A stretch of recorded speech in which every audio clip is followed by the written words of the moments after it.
और बिहार सरकार के ग्रामीण विकास विभाग तथा संसदीय कार्य विभाग के माननीय मंत्री श्री श्रवण कुमार जी, शेखपुरा के माननीय विधायक श्री रणधीर कुमार सोनी जी, बरबीघा के माननीय विधायक श्री सुदर्शन कुमार जी, पूर्व विधायक श्री गजानंद शाही जी, शेखपुरा जिला परिषद की अध्यक्ष श्रीमती निर्मला कुमारी जी, शेखपुरा नगर परिषद की अध्यक्ष श्रीमती कुमकुम भारती जी, जनता दल यू के जिला अध्यक्ष डॉक्टर अर्जुन प्रसाद जी, भारतीय जनता पार्टी के जिला अध्यक्ष श्री संजीत प्रभाकर जी, लोक जनशक्ति पार्टी के जिला अध्यक्ष श्री चंदन यादव जी, कांग्रेस पार्टी के जिला अध्यक्ष श्री कुमार सत्यजीत जी, हरियरी प्रखंड के प्रमुख श्री संजय कुमार चौधरी जी, डीहा ग्राम पंचायत के मुखिया श्रीमती उषा देवी जी, यहाँ उपस्थित श्रीमती अनिता देवी जी, श्री अंजनी कुमार जी, श्री शंभू यादव जी, अमित कुमार विश्वास जी, अन्य सभी सम्मानित नेतागण, सभी जनप्रतिनिधिगण, आज इस अवसर पर मौजूद बिहार सरकार के मुख्य सचिव श्री अंजनी कुमार सिंह जी, पुलिस महानिदेशक श्री पीके ठाकुर जी, ऊर्जा विभाग के प्रधान सचिव श्री प्रत्यय अमृत जी, ग्रामीण विकास विभाग एवं पंचायती राज विभाग के सचिव श्री अरविंद चौधरी जी, ग्रामीण कार्य एवं लोक स्वास्थ्य अभियंत्रण विभाग के सचिव श्री विनय कुमार जी, मुख्यमंत्री के सचिव द्वय श्री अतीश चंद्रा जी, मनीष वर्मा जी, मुख्यमंत्री के ओएसडी श्री गोपाल सिंह जी, मुंगेर प्रमंडल के आयुक्त श्री राजेश कुमार जी, भागलपुर प्रक्षेत्र के आईजी श्री सुशील एम खोपड़े जी, शेखपुरा के जिलाधिकारी श्री दिनेश कुमार जी, पुलिस अधीक्षक श्री राजेंद्र कुमार भील जी, इस कार्यक्रम में उपस्थित सभी विशिष्ट अतिथिगण, प्रिंट एवं इलेक्ट्रॉनिक मीडिया से जुड़े सभी पत्रकार मित्रों, छायाकार बंधुओं, इस कार्यक्रम में मौजूद जीविका के दीदीगण, इस सभा में मौजूद बहनों एवं भाइयों, आज आपके बीच उपस्थित होकर मुझे खुशी हो रही है। समीक्षा यात्रा के दौरान आज का कार्यक्रम है, जब हमने तय किया इस वर्ष कि विकास कार्यों की समीक्षा यात्रा पर हम बिहार के हर जिले में जाएंगे और हर जिले में एक गांव में जरूर जाएंगे, वहां क्या काम हो रहा है इसको देखेंगे। तो सबसे पहली यात्रा हमने की थी विकास यात्रा, जनवरी 2009 से 19 जनवरी से हमने शुरू किया था और इसी स्थान पर हम 19 फरवरी 2009 को आए थे और यहीं पर टेंट में हम लोग रहे। तो इस बार समीक्षा यात्रा में हमने तय किया कि विकास यात्रा में जिन गांवों में रात में हम रुके हैं टेंट में, हम उन गांवों में और उन जगहों पर जरूर जाएं। तो उसी सिलसिले में इस स्थान का फिर से चयन हुआ और हम डीहा भी गए थे, वहां भी सब काम देखकर हम आए हैं और आपके बीच में उपस्थित होने का मौका मिला। इसके लिए मुझे खुशी है कि अगर 8 साल पहले हम किसी यात्रा में गए तो फिर उस जगह जाएं, ये मेरे मन में विचार आया। उसी सिलसिले में फिर यहाँ और पूरे बिहार में ये यात्रा हो रही। अब जब हम देख रहे थे विकास यात्रा के दौरान तो कई चीजों की चर्चा उन दिनों हुई थी। तो हमने देखा उस समय से और इस समय में बड़ा फर्क हो गया है और कुछ बातें जो उस समय कही गई थी यहाँ और उसमें लोगों को था कि दूध को संग्रहित करने के लिए जो ठंडा संग्रहण केंद्र होता है उसकी स्थापना बरबीघा में की जानी चाहिए। तो वो 5 सितंबर 2016 से संचालित है और बड़ी खुशी हुई कि हरियरी में जो अस्पताल बना है ये कम्युनिटी हेल्थ सेंटर है, सामुदायिक स्वास्थ्य केंद्र, ये प्राथमिक स्वास्थ्य केंद्र से ऊपर है और 30 बेड इसमें तो उसका भी आज हुआ है, तो मुझे बड़ी खुशी है। और एक चीज जो बीच में अटका रह गया था, उस समय लोगों ने कहा था मध्य विद्यालय डीहा के उत्क्रमण का उसको हाई स्कूल में परिणत करना चाहिए, उत्क्रमित करना चाहिए, किया गया था। हमने पता किया कि वो हुआ नहीं, जो पैसा आया फिर लौट गया। तो अभी फिर उसके बारे में आदेश निकल गया है और उसका पैसा आ गया है।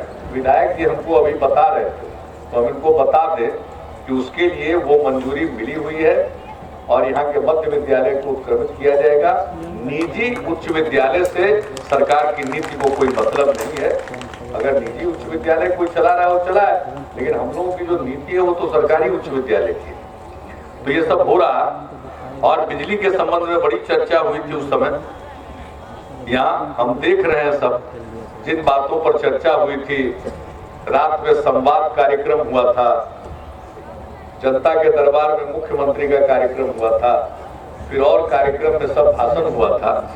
तो हम देख रहे हैं कि बिजली के बारे में उस समय यहाँ बड़ी चर्चा हुई।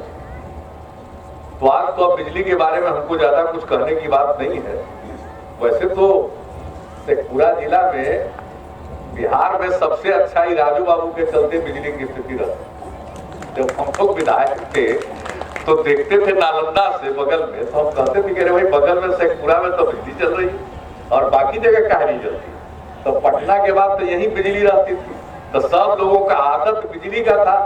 बीच में कुछ कमी आई थी, तो उस दिन बिजली के संबंध में लोगों ने बड़ी चर्चा की। तो बिजली के संबंध में चर्चा की थी, तो अब कोई चर्चा के लायक तो बात बची नहीं।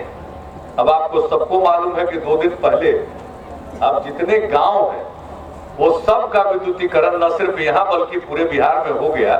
और जो गांव के कुछ टोले बचे हैं उनका भी विद्युतीकरण अप्रैल 2018 तक हो जाएगा। और यही नहीं, हम लोगों ने 7 निश्चय के अंतर्गत ये तय किया कि हर घर में बिजली का कनेक्शन देंगे।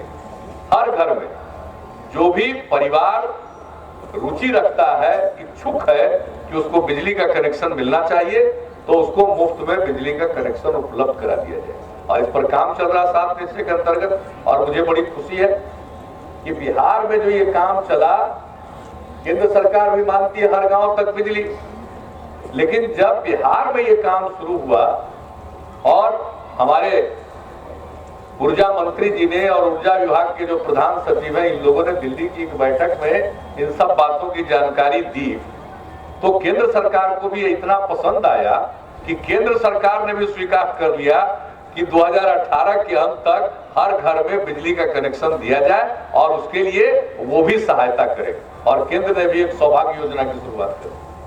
बल्कि हमारा जो 7 निश्चय के अंतर्गत बिजली का कनेक्शन है, उसमें बिजली के कनेक्शन के अलावे हम लोगों का मीटर लगाना, घर के बाहर लगाना, 3 फेज का तार, ये सब उसमें, तो वो उसमें सौभाग्य में नहीं, तो हम उसका भी लाभ लेंगे। और हमारा जो निर्णय है 7 निश्चय के अंतर्गत वो भी करेंगे। तो हर घर बिजली का कनेक्शन 2018 के अंत तक हो जाएगा। यही नहीं, ऐसे गांव में भी बिजली का कनेक्शन इस साल में दिया गया, क्योंकि हम लोग का लक्ष्य था कि इसको देना है जहां पर ग्रिड से बिजली की आपूर्ति नहीं की जा सकती, तो ऑफ ग्रिड, बिना ग्रिड के सौर ऊर्जा के माध्यम से उस गांव तक बिजली पहुंचाई गई। तो जो हम लोगों ने एक संकल्प लिया उसके हिसाब से ये काम किया। तो हम देख रहे थे यहाँ बिजली के बारे में बड़ी चर्चा हुई थी। और अब तो जहां 2012 की बात हम आप लोगों को याद कराए, 2009 में यहाँ आए थे, 2012 में स्वाधीनता दिवस के अवसर पर 15 अगस्त को गांधी मैदान में झंडा फहराने के बाद मैंने कहा था कि बिजली में काफी काम किया जा रहा है और हमारा लक्ष्य है कि बिजली की स्थिति में सुधार आए। और हमने उसी स्वाधीनता दिवस के अवसर पर कहा था अपने भाषण में झंडा फहराने के बाद कि अगर बिजली की स्थिति में हम सुधार नहीं ला पाएंगे तो 2015 में वोट मांगने नहीं जाएंगे। तो 2015 में वोट मांगने भी आए, बिजली की स्थिति में सुधार भी हुआ। और कहां 2012 में अधिकतम विद्युत आपूर्ति 1751 मेगावाट थी। हालांकि उसके पहले तो और बहुत कम था, 700-800 मेगावाट की आपूर्ति थी जब हमने काम संभाला था। और 2012 में उसमें सुधार आते आते 1751 मेगावाट यानी दुगना के करीब हुआ। लेकिन 2012 में हमने जो कहा कि बिजली की स्थिति में सुधार आएगा, तो आज 9 अक्टूबर 2017 को 9 अक्टूबर 2017 तक 5535 मेगावाट बिजली की आपूर्ति की है। तो बिजली के क्षेत्र में तो काम हो रहा है, सब कुछ है। अब गांव-गांव में बिजली है, तब देख नहीं रहे हैं कितना टेलीविजन लोग देखने लगा। आज जिनके पास साधन है वो अब गांव में फ्रिज रख रहे हैं। हम कभी कभी एक आध जगह देखे कि गांव में लोग एयर कंडीशनर भी लगा रहा है। तो गांव में भी बिजली और निरंतर बिजली मिल रही है तो लोगों को ये सुविधा है। लेकिन हम एक बात जरूर कहेंगे कि बिजली की उपलब्धता हम लोगों ने करा दी है, लेकिन बिला वजह बिजली का उपयोग मत कीजिएगा। बिजली का उपयोग जरूरत के मुताबिक ही कीजिएगा, उसी में आपको बहुत लाभ होगा। तो जब हम पिछली यात्रा का देख रहे थे, अपना पुराना जो कुछ भी कहा, जो कुछ भी यहाँ लोगों ने कहा, तो इस सिलसिले में हमने इसकी चर्चा की। और आज मुझे खुशी है, मैं इसके लिए जिला प्रशासन को और सभी संबद्ध विभागों को बधाई देता हूं कि आज कुल 1551 योजनाओं का, जिसकी कुल लागत 172 करोड़ रुपए की है, उसका उद्घाटन और शिलान्यास हुआ। 1345 योजनाओं का उद्घाटन हुआ है, जिसकी कुल लागत 124 करोड़ रुपया। 206 योजनाओं का शिलान्यास हुआ है, जिसकी कुल लागत होगी 48 करोड़ रुपए। तो ये इसके लिए भी मैं आपको, और अरियरी में भी जिसकी हमने चर्चा कर दी, 30 बेड के अस्पताल का भी आज हो गया उद्घाटन। और आज हम डीहा गांव में भी जाकर देखा है, तो इसके लिए भी मैं सबको बधाई देता हूं कि इसका आप सब लोगों को लाभ मिलेगा। और हर क्षेत्र में काम हो, 7 निश्चय के अंतर्गत हर घर नल का जल, हम इसकी चर्चा करना चाहते हैं। हम डीहा गांव में थे, मैं आपको कहूं, जब मैं डीहा गांव गया तो जब हम गांव के अंदर गए, चारों तरफ तो खेत है, लेकिन जब हम डीहा गांव में घुसे तो जो गली का पक्कीकरण हुआ है या नाली का निर्माण हुआ है, कुछ पहले से था और बाकी जो हुआ है जिसको हमें दिखलाया गया। तो जब हम उस गांव में चल रहे थे तो हमने देखा कि अचानक ये ऊंचाई पर है। अब फिर उसके बाद उसमें ढलान भी देखा, तो उसी समय मेरे मन में आ गया, हमने पूछा भी कि कोई पहाड़ है क्या जी, नीचे पत्थर उत्थर है क्या? किसी ने पूछा, हमने कहा ये पहाड़ का कोई लक्षण हमको नहीं लग रहा, और चारों तरफ खेत है, कोई पहाड़ नहीं। हमको तो लगता है कि आपका ये जो डीहा गांव है ये ऐतिहासिक जगह जरूर है और पुरातत्व के दृष्टिकोण से बहुत महत्वपूर्ण गांव है। हमारे चीफ सेक्रेटरी साहब थे, सबका अनुभव है, सब लोगों ने कहा कि ये जरूर महत्वपूर्ण जगह है। और तुरंत हमारा जो विरासत विकास समिति है, उनके अध्यक्ष को हम लोग फोन पर कहा कि आकर के जरा देख लीजिए। तो हमको तो बड़ी खुशी हुई यार, उस गांव में जाने का मौका मिला, जो मेरे दिल में, मन में लग रहा है कि कुछ ये खास है। तो यहाँ आने का भी मौका मुझको मिला। और फिर उसके बाद हम देखने गए जो नल का जल, उसके लिए जो टैंक लगा, और वहां पर हमने देखा कि, और वही मालूम हुआ कि इस इलाके में और इस गांव में जो पेयजल है वो गुणवत्ता प्रभावित है और यहाँ पर फ्लोराइड की मात्रा अधिक है। तो फिर उसके फ्लोराइड में सुधार लाने के लिए भी वो यहाँ पर इंतजाम किया गया है। लेकिन हमने, हमारे साथ पीएचईडी के लोक स्वास्थ्य अभियंत्रण विभाग के सचिव भी यहीं पर है, उसी समय हमने देखा और हम लोग चारों तरफ देखकर संतुष्ट हुए कि यहाँ पर पानी मिलेगा और दूर से पानी लेकर गांव में दे रहे हैं, लेकिन फ्लोराइड से छुटकारा लेने के लिए। और वहीं पर पता चला है कि इस इलाके में अनेक गांव फ्लोराइड से प्रभावित है। तो मैंने आज पीएचईडी विभाग को कहा कि यह काम तो चल रहा है और इस सिलसिले में जितनी योजनाओं का आपने चयन किया वो कीजिए, लेकिन इस पूरे इलाके में फ्लोराइड प्रभावित गांव में शुद्ध पेयजल देने के लिए और जो बड़ी योजना की जरूरत होगी उस बड़ी योजना का प्रस्ताव लाइए, इसको सरकार मंजूरी देगी ताकि किसी को भी गुणवत्ता प्रभावित जल का सेवन नहीं करना पड़े। तो आज इन सब जगहों पर हम गए और जैसा हमने कहा हर क्षेत्र में काम हो ही रहा, लेकिन जो अभी मंच से भाषण किया हमारे डीजीपी ने भी, चीफ सेक्रेटरी ने भी, और एक बात हम आप लोगों से कहेंगे, यहाँ पर महिलाओं की संख्या काफी है। आप ही लोगों की मांग पर बिहार में शराबबंदी लागू किया गया। अब शराबबंदी लागू होने से परिवार में कितनी शांति है। अब जो लोग शराब पीते थे, परिवार पर ध्यान नहीं देते थे, बच्चों की पढ़ाई लिखाई पर ध्यान नहीं देते थे, उसके वस्त्र, कपड़े और भोजन पर ध्यान नहीं देते थे, आज शराब बंद होने से वो सब और अब परिवार पर ध्यान दे रहे हैं। कितना फायदा हुआ है। लेकिन अभी भी कुछ 2 नंबरी कारोबारी है जो इधर उधर 2 नंबरी धंधा करता है, गड़बड़ करते रहता है। हम आप सब लोगों से कहेंगे कानूनी कार्रवाई तो की जाती, लेकिन जो 2 नंबरी लोग हैं उस सरकारी तंत्र में भी घूस देकर के अपना कुछ उपाय लगा लेता और उसके माध्यम से भी 2 नंबरी कारोबार करता है। इन सब चीजों पर नजर रखने के लिए और तंत्र को और कड़ा करने का हम लोगों ने उपाय किया। वो सब तो हम लोग करते रहेंगे, लोग पकड़ाते, लेकिन एक बात हम खास करके बहनों से यहाँ कहेंगे कि भाई आप लोगों को समझाइए।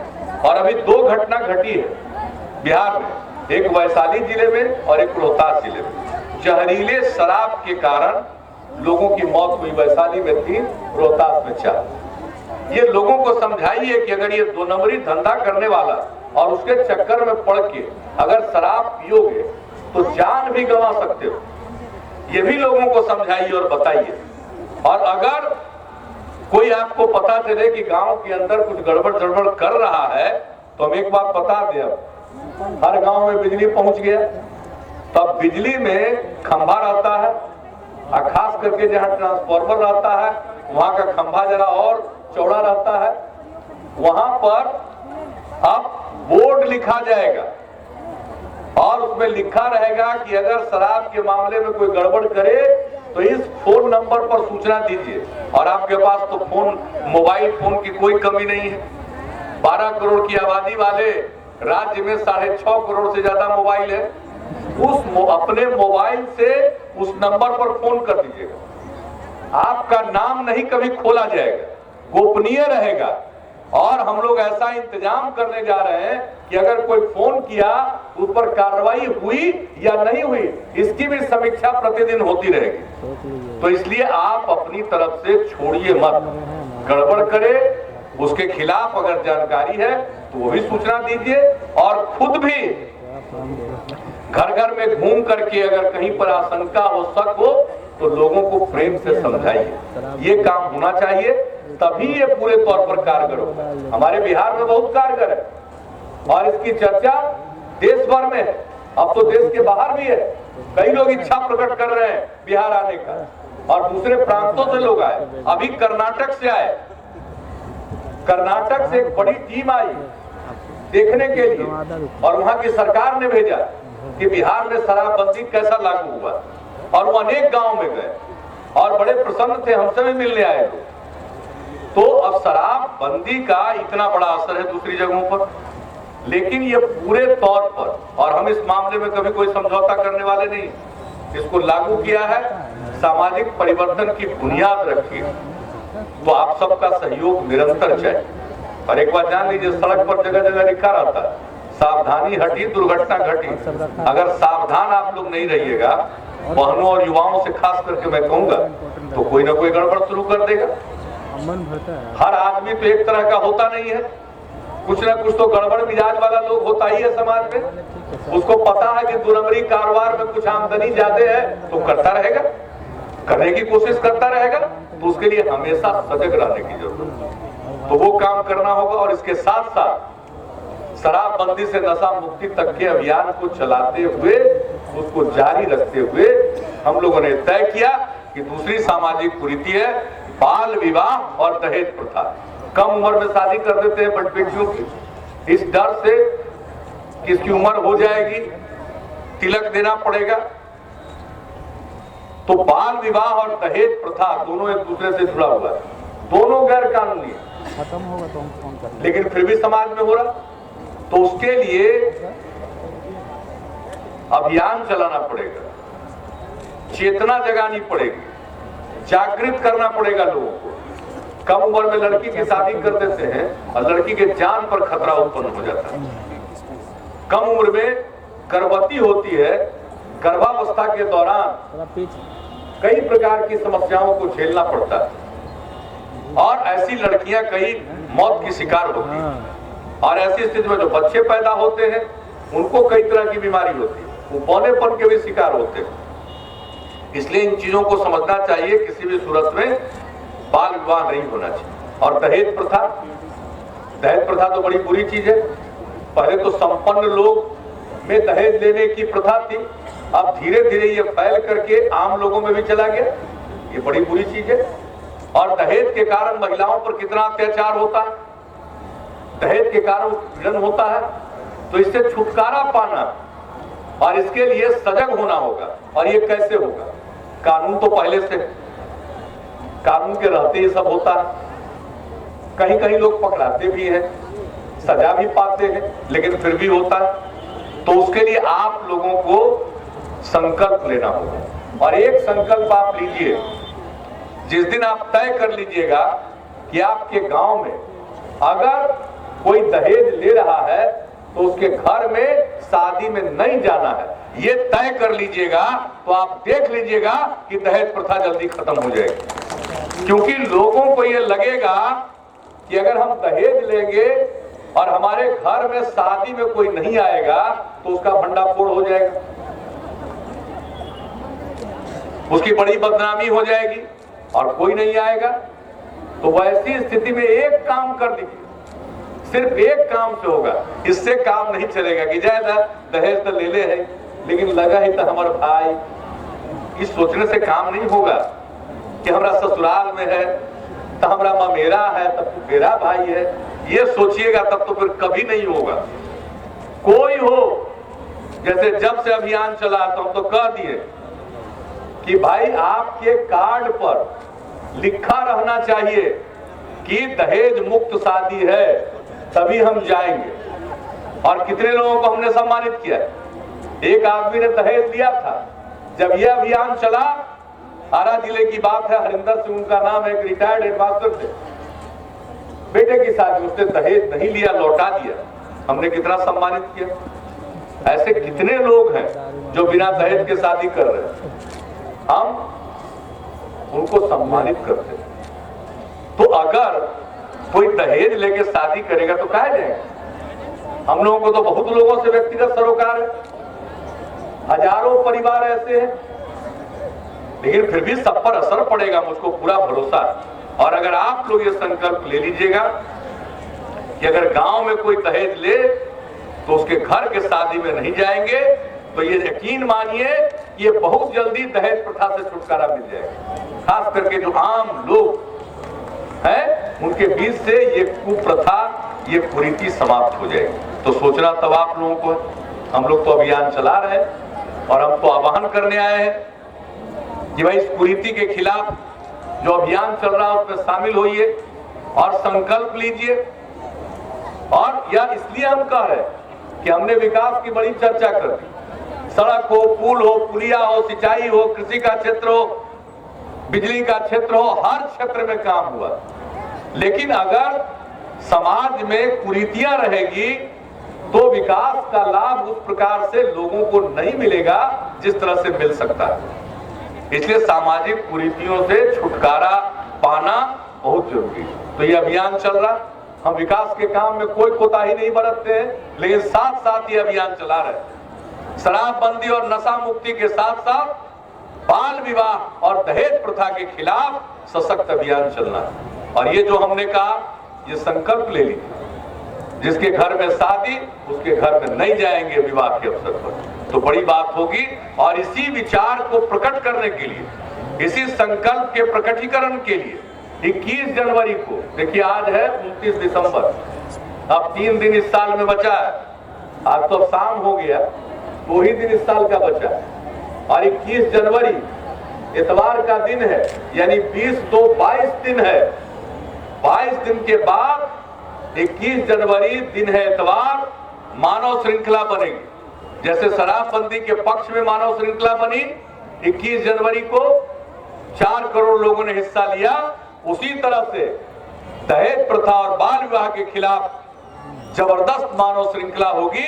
और हम आपसे अपील करेंगे कि हर लोग इसमें शामिल होइए, ताकि 4 करोड़ से भी ज्यादा लोग उस मानव श्रृंखला में शामिल होंगे और वह आपके संकल्प का प्रकटीकरण होगा।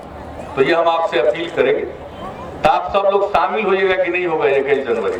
बताइए, हाथ उठा के बताइए, शामिल होइएगा तो हाथ उठाइए। बहुत धन्यवाद, सब हाथ उठा दिए। और देखिए पीछे सूरज मौजूदगी में हाथ उठा दिए, भूलिएगा मत, शाम का समय है, हाथ उठा करके संकल्प ले लिया। इसलिए 21 जनवरी को मानव श्रृंखला में सब शामिल होइए और मन बना लीजिए, जब तक कि सामाजिक कुरीति से छुटकारा नहीं मिलेगा हम अपना अभियान निरंतर चलाते रहेंगे। तो इन्हीं शब्दों के साथ आपको 2 दिन के बाद नया साल आने वाला है, मैं नए वर्ष की शुभकामनाएं देता हूं और अपनी बात को समाप्त करता हूं। बहुत बहुत धन्यवाद। जय हिंद, जय बिहार। धन्यवाद ज्ञापन के लिए डीडीसी सर आमंत्रित हैं। शेखपुरा वासियों एवं जिला प्रशासन की तरफ से माननीय मुख्यमंत्री का अत्यंत ही आभार।